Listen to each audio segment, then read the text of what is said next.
I thought for maybe a second there. Now, maybe I was dreaming, but I woke up at about 4 o'clock. I looked at the old charts, and sure enough, it was up like it was almost at 85K. I'm like, oh, this is going to be a good weekend.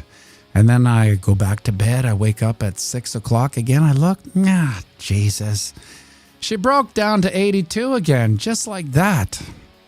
Fear and greed index has inched up to 28 still, and fear, just not extreme fear, if you can tell the difference. And Bitcoin dominant 62.1%, 24-hour volume 97 billion. And the market cap 2.63 trillion. Give or take 100 million. Piano's a little low, don't you think? There we go. A nice, rich sound to the piano. Good morning, Randy Hipper. Randy, I was editing the 5 never dates. I'm going to make it a standalone video, put it in that maybe, hey, evergreen video. You never know. But I kept on talking about Randy Hipper being the only girl on this, on that stream. Maybe there was more. I don't know. I'm not sure. But for sure, Randy Hipper was there. Now, I mean, here's the thing. With all this noise, not being able to get over the 200 moving average, we have carved out a cute little bear flag. And, well, the price probability of this flag is, and sing it with me now. Oh, you take the pole, you slide it all, the breakout point, and then we're all at 75.1-ish. Now, it's essentially the same TA as Monday when I made that video. There was a 75 probability. Now, here's why the title is How Tariffs Will Make You Rich. Because there's a small percentage of people, and it's so small that I can't even believe it, that are Bitcoiners, that have taken a portion of their savings, aka their wealth, and they've put it into Bitcoin. And now it's so small that the majority of people are going to be decimated. But they just ride the wave of decimation anyway. It's not like they're investing in anything. So you have these massive institutions, Wall Street itself. Yeah, it's going to feel the most pain. But really, who cares? In order to get rid of these economic distortions, we need some pain. And listen, I don't like the pain. I don't like it. But with a long time horizon, a low time horizon, you won't even remember this. It's just going to be pain. Like I hear it from the normies all the time. Like, so if for instance, it looks like we're having a little bit of a bump here. A little bit. I mean, we don't want to get too crazy. It's 83.3, nothing crazy. But hey, it's not 82. It's not 75, right? So we'll get back to that in a second. In order to really invalidate this cute little bear flag, we got to get way up over this 200 moving average, which is 84.8. Essentially, prices we haven't seen since way back on Wednesday. But ideally, on this 4-hour chart, we'd like to close the candle above 86.8. Now that seems rather impossible these days because it's like we have Munchausen. What the hell is that word? Munchausen syndrome or Stockholm syndrome, whatever. One of those two weird things that happens to moms and kids. That we have no faith in upward swings now. We just feel like, wow, when is this going to dump on us, right? Where we kind of have this PTSD in the charts because essentially that's what's been happening for 3 months now. But that has nothing. Remember the bear market? We sat in the bear market for 18 months as the price just dumped on us. Then we get a little bit optimistic. Oh my God, it's up 22K, dump. Oh my God, it's up to 26, dump. Right, so this is, I mean, you don't want it to happen in a bull run. We want nothing but up. But I get pretty excited when I see this blood in the streets because nothing signifies pending bullish destruction as blood in the streets. It's only when it's this, like the sentiment's so bad, this is where things start to escalate. When you basically you wash everybody out. And I don't think class of 2021 Bitcoiners are getting washed out. It's just not enough. But maybe the Johnny come lately tourists, maybe, but I don't even see that. So the people that get washed out now, I hate to say you deserve it, but I mean, sometimes I do the math on, like, I see these trading YouTube channels, and they're like they're in and out of the market. And I mean, I don't know what the tax system is in the States, but every time I see that, because if there's one thing I have noticed about American YouTubers, they don't F around with the IRS. However, they'll go in and out of swaps and trades all day long. And each one of those is like ding, IRS, ding, IRS, ding, IRS, ding, IRS. So like it's like doing the math. I should ask Grok this. He's listening to me. Like, if you were to diligently, assuming everyone diligently does their capital gains short or long, the amount of risk anyone takes in day trading is immense.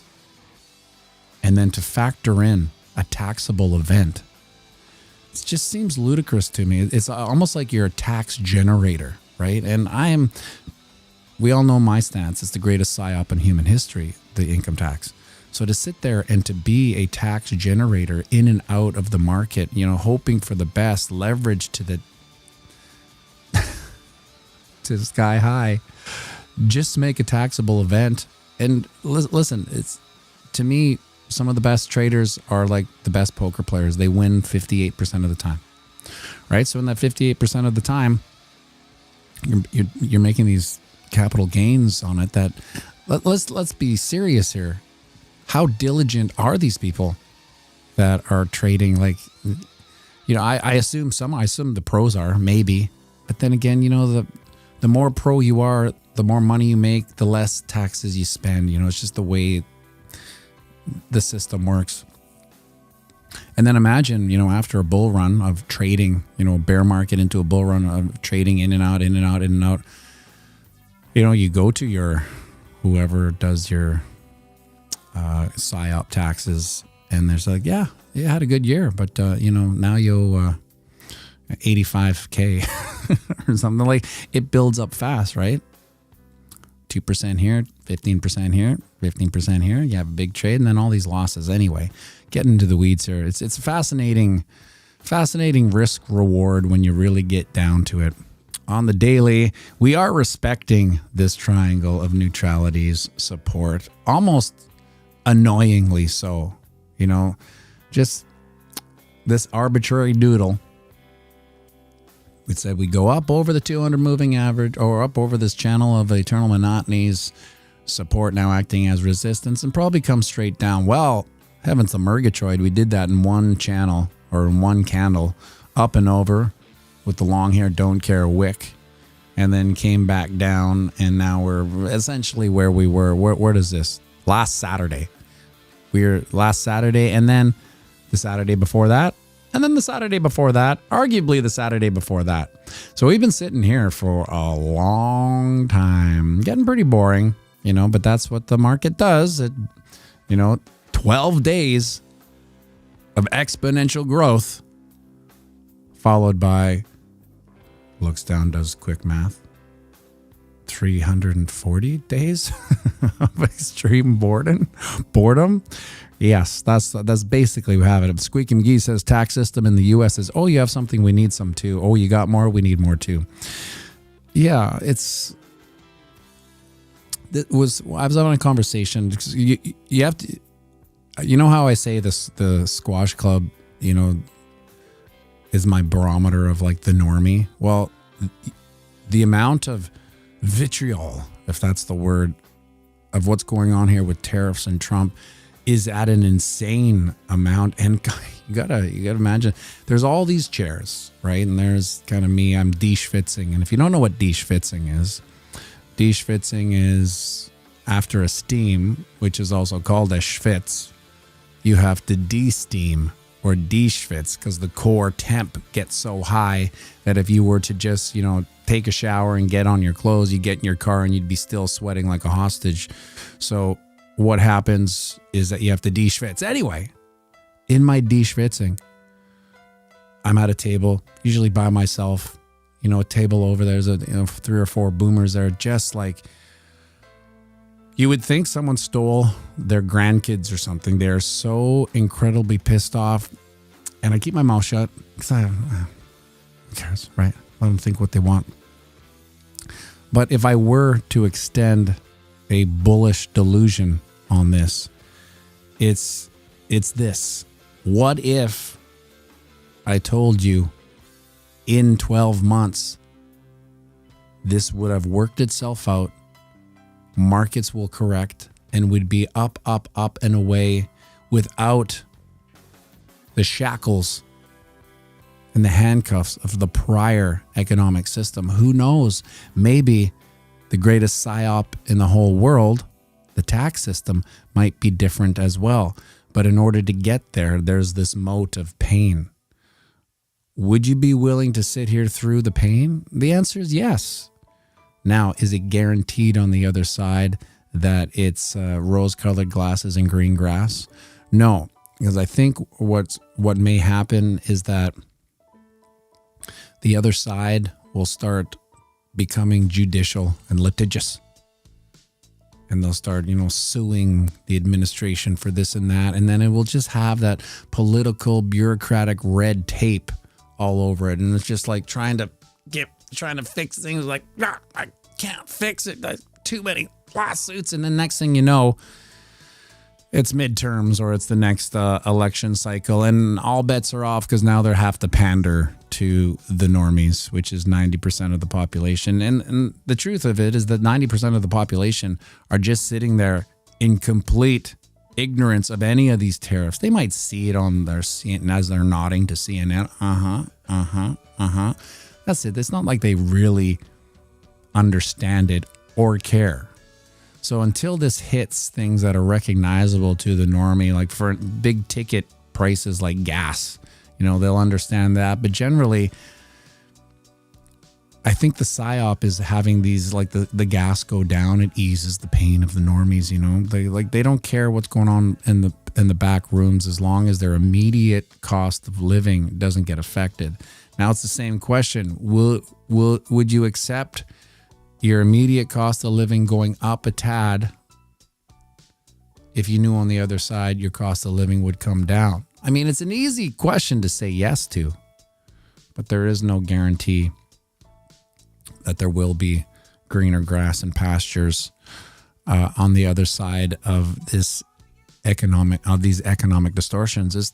There's too many unknown variables, and it's never really, been done to fruition. We've never really seen a bulldog political bully come in and just decimate the system. Usually they do that unwittingly. they're trying to do things, but they're actually decimating the system due to their own ignorance, right? Do they have 200 PhDs making $250 a year, sussing out economic charts and patterns and models? Yeah, but it doesn't matter because they've been wrong on everything. They're generally wrong. And that's why low time horizon wins all. These will all won't even remember. Even I'm optimistically speaking, I hope we're not in a summer bummer already and we just sit here at 83 to 88 to 79. Oh my God, to 82 to 88. Oh, to 79 to 82, for another 6 months, but it could happen. It could definitely happen. There's another girl, Alexandra Top G. Yeah, maybe it was Randy Hipper and Alexandra Top G. Anyway, I'll probably, I edited it a bit. I'm hoping that I'll still do the never dates for men. There are 5 never dates for men, which are slightly more interesting than I think the never dates for women because it's obvious. Never dates for women is obvious. Don't do those. But we all know that's all kind of that's the you can't really help what you're attracted to. You know, you think you have a type, but really you have a deep down evolutionary attraction that kind of supersedes anyone's tastes, so to speak. Speaking of bear flags, we have this bear flag, this cute little bear flag on the weekly, which is a little more of a bully, macro bully, that would play out to 69.5. Looks like we've been here already. Yeah, this would be the summer bummer around this area in the 70s. Imagine spending the next 5 or 6 months in the 70s. And this is why that wouldn't be fun.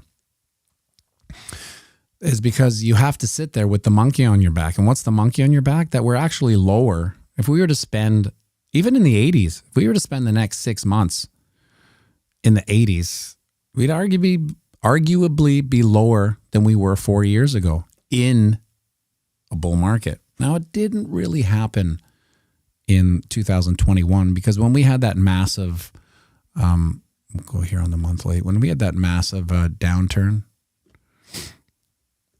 of 55%, crazy, eh? 55% last 2021, we were still hella above the last bull run. So we're talking, this is 14. Let's go wick. Let's exaggerate it and go wick. 19.2, you know, so when we came down to our wick to wick with 29, so we were, you know, what is that? What is the percentage from 19 to, what is that? 50%. We were 50% up from the last all-time high, you know, so if we were to come down to, you know, the 70s, their 80s, we would basically be hovering around the all-time high. But when you take in debasement, money printing, inflation, we're under the all-time high. That's never really happened before. Maybe that's the consequences of diminishing returns.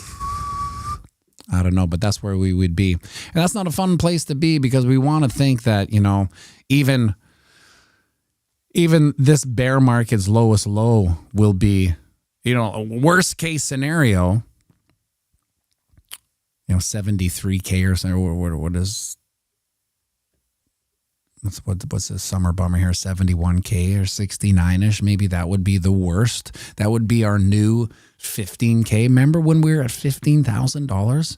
What a glorious time.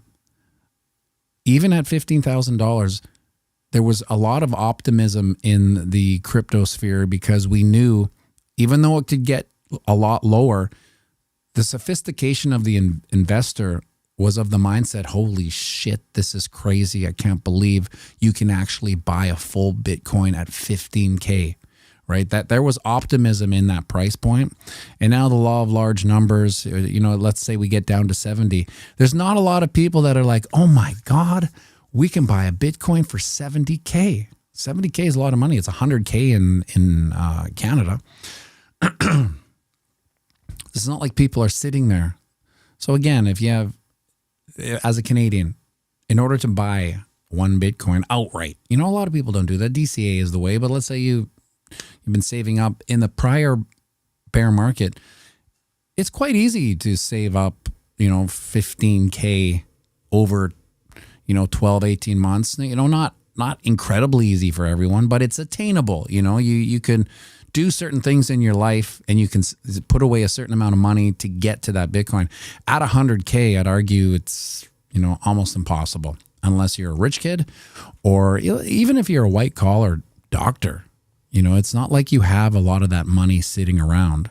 You're taxed to the hilt, 55, 60% in Canada. So your take home is still a lot better than most people, but it's not like you're sitting there with like $1,000 a month ready to hammer into Bitcoin. And even if you did have 1,000, it would still take you, assuming the price didn't move, you know, 100 months to do it.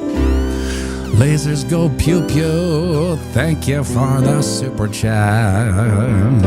He left it empty so I could say, join me tonight for the live piano bar. The biggest and best live dueling piano in the wild.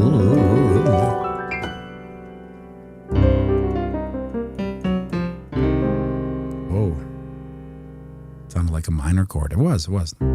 E flat makes it minor. See? Major, happy, right? That's the vibration of a major chord is in sync. Like it's in sync, you might say. Minor, there's dissonance. Right? Happy, sad. You'll never really hear a happy song with a minor chord. Okay, kids, it's time to celebrate today. It just won't happen. It'd be major. Yeah. Thank you for the super chat. Lasers Go Pew Pew. Is that your original handle, Lasers Go Pew Pew? Or did you change it? Am I seeing, confusing you with another handle? The thing is about the piano bar is the Cure has happy songs. Yeah, but even E-Money, Friday, I'm in love, do-do-do-do-do, it's in D major.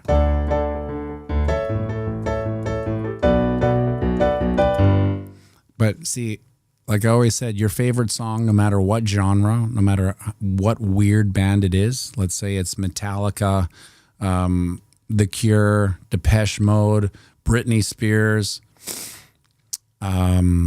Journey, your favorite song is probably these chords.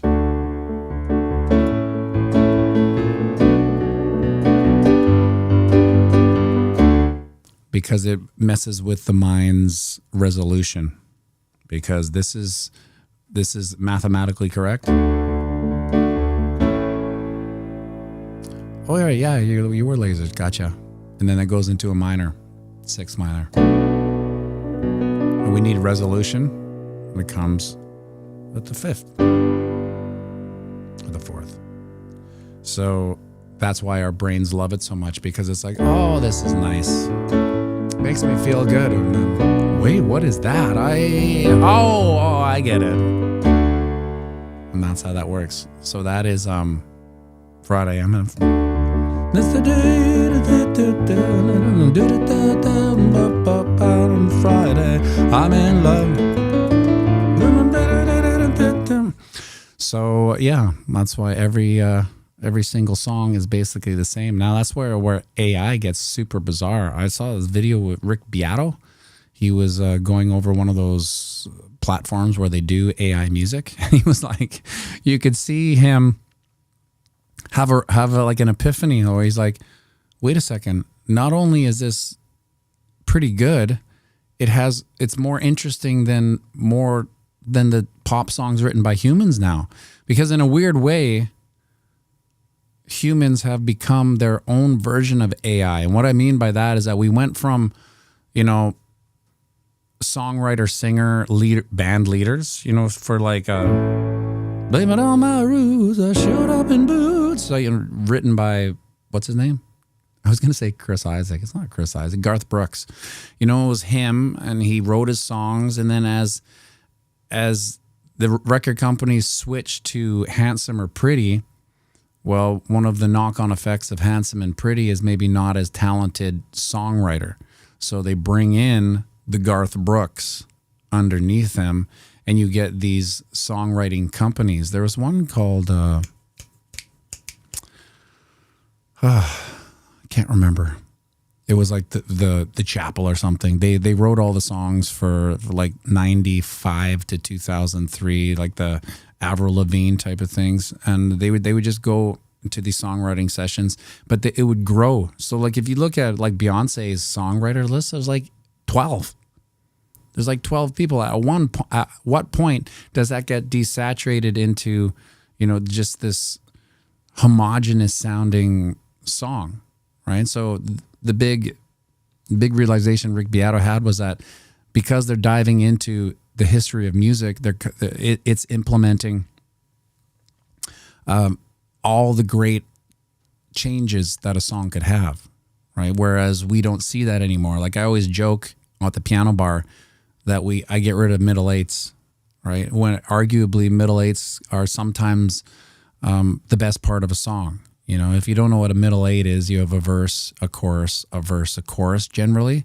And then after that second chorus, you have what's called a middle eight, which is a change, an abrupt change to the song idea. I mean, it follows the same part. And so if we're going to go down that road, let's say we're this 4-chord wonder. And then this is coming to the end of the chorus. Instead of going back to the D, we might do this.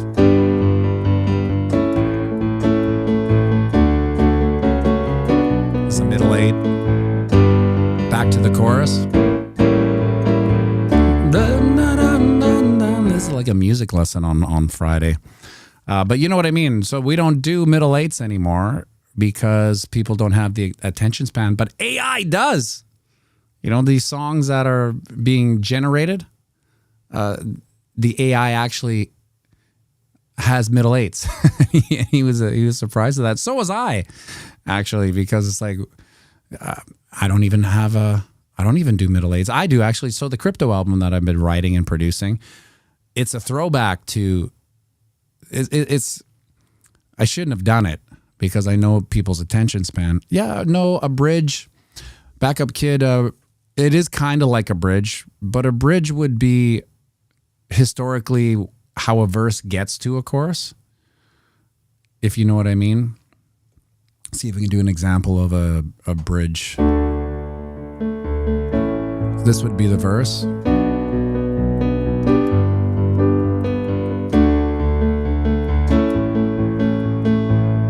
This wants to go to the chorus.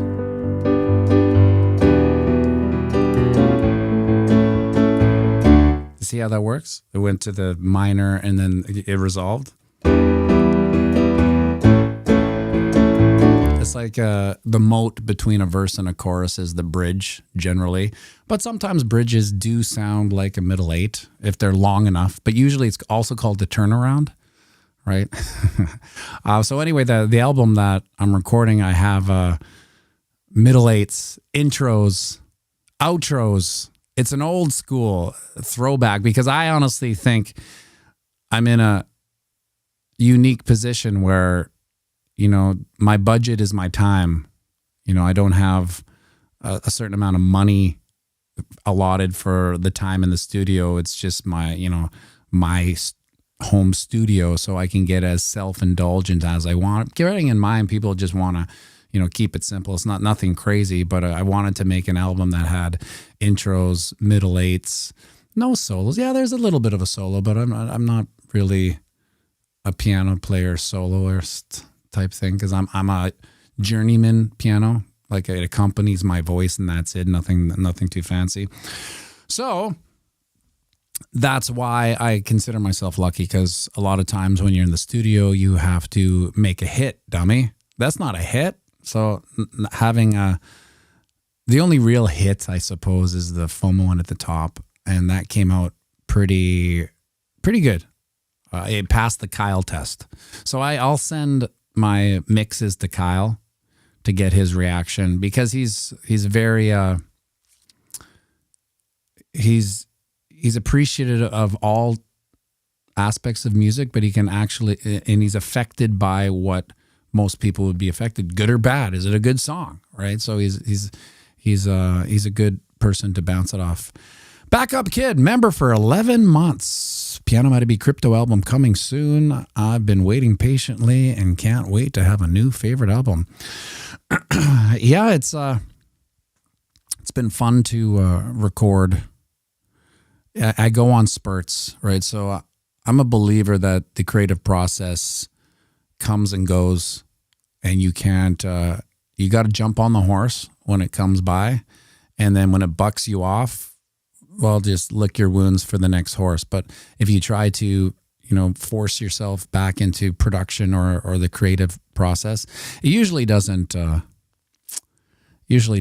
come out right. And I've learned that the hard way when I try to force a song. I need to write a song. And I try to write a song, it doesn't happen. Right? Or it does happen. Like I can force the math, but it's not as good. So like you take a song like Denny Kane, FOMO in at the top. It's 3 chords, the whole song.